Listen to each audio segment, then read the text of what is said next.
नमस्कार. श्री स्वामी समर्थ. गावाकडचं जीवन आणि रेसिपी या यूट्यूब चॅनलमध्ये तुम्हा सर्वांचं अगदी मनापासून स्वागत. तर आज ना काही काम नव्हतं, म्हणजे निवांत होतं. तर त्यामुळे ना म्हणलं आज जेवढे पडलेले नारळाचे नारळ तेवढे ना फोडून घ्यावा. आणि या दोघींना टी व्ही लावून बघत बसलेल्या होत्या आणि कंटाळा आला टी व्ही बघून. मग आता बाहेर आलेले आहे आणि ना मी खोबरं फोडते ना, म्हणजे नारळ फोडते ना, तर लगेच बाहेर आल्या आणि खायला लागल्या. आणि तिथे सऱ्यांमध्ये पाणी चाललेलं आहे. उन्हाळ्यामध्ये झाडांची किंमत कळते. इथं आंब्याला आंबा एकसुद्धा आलं नाही, पण एवढी पालवी फुटलेली नाही आणि छान अशी गार सावली आहे. आणि इथं नारळ फोडताना तर इथं बघ मला एवढंसं लागलेलं आहे. त्यांना ना नारळ काढून देत होते, म्हणजे त्यातलं आतमधलं खोबरं, तिथं खोबरं खायचं चाललेलं आहे आणि माझं एवढं कापलेलं आहे. आणि मग इथं ना सऱ्यांमध्ये पाणी चाललेलं आहे, मोटर चालू आहे.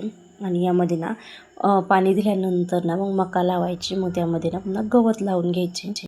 आणि इथं ना पिऊच्या पप्पांनी ना त्यांना ना सऱ्या किती भरल्यात म्हणून ना बघायला लावलेले आहे. आणि इथं बघा कसलं मस्त असे छान झाड आहे, चिक्कूची, आंब्याची, आणि छान अशी गार सावली आहे. बंद कर, बंद. येतं का तुला? मुझे आता है. मैं चली गाँव में.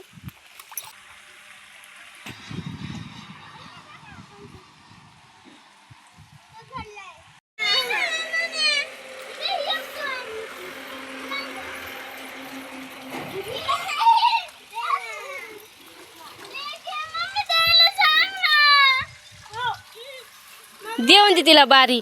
तू दुसरे ह्या नवयाची दे.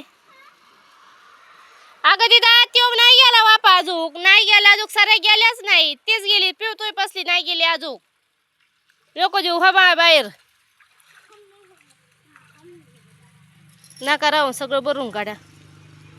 येऊन आली ना ते हाताने मार देईन अशी हुशार आहे, त्यापेक्षा जास्त हुशार आहे. दगदी बसली हाताने मारी देत आणि तो हाताने हाताला एनर्जी ना, एलर्जी एलर्जी एनर्जी नाही.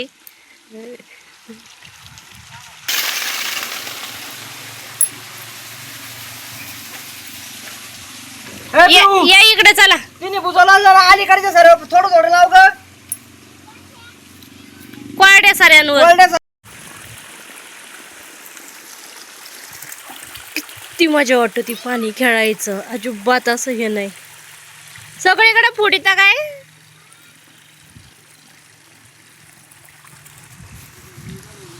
लय झालं छटछट आणलं कर.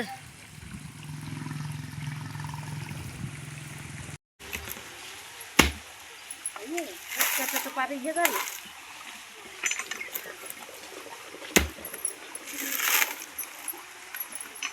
काढीता काय का पप्पा को सर बाजूला तू.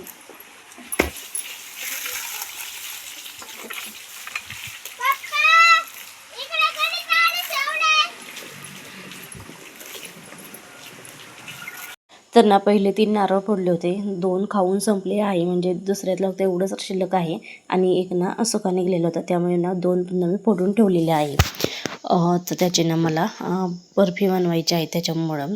आणि तसे ती म्हणत माझं डोकं विचार, मग तिचं डोकंही चारलं. मग आता ना आंब्याचा सीझन आहे, त्यामुळे ना मस्त अशा आंबे खाऊन घ्यावं म्हटलं जोपर्यंत आहे तोपर्यंत. तिथं आंब्यावरती ताव मारला. त्यानंतर मग हावरी केली.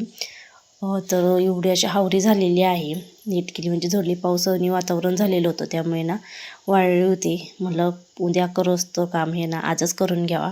मग त्यानंतर ना सिद्धीने एवढी वांगी तोडून आणली होती. आज ना वांग्याचं कालवण बनवायचं आहे. आणि जे तो हावरीचं निघालेलं होतं ना काड्या त्यांना ह्या कारल्याच्या वेला खाली आणून टाकले आहे, म्हणजे जेणेकरून ना मातीत कारलं जायचं नाही आणि खराब व्हायचं नाही म्हणून. असे नारळाची भाजीचं टाकलेली होती. काही वेल ना बांधलेली होती, तरी पण त्याचं असं वेल खाली मातीतच होते, त्यामुळे अशा पद्धतीनं त्याला कवर केलेलं आहे. आणि छान अशी छोट्या छोट्याने ना कारली आलेली आहे ना, मला तेवढीच कारली खायला भेटतील. तर अशा पद्धतीने मी असं लावले तर वेलाला. इथं वांगी आहे, मिरच्या, छोटासा भाजीपाला लावलेला आहे घरगुती खाण्यासाठी. माहितून सिद्धीने ना मग अशी वांगी तोडून आणली. अशी कामं करायला तिला खूप लय आवडतात. लाईट नसल्यामुळं ना व्हिडिओ काय काढता आलं नाही. स्वयंपाक केला मी, जेवण झालं, भांडी घासून झाली, सगळं उरकलं. मग नंतर ना मग मी आता इथे आंबा नारळ बर्फी बनवून तयार केलेली आहे.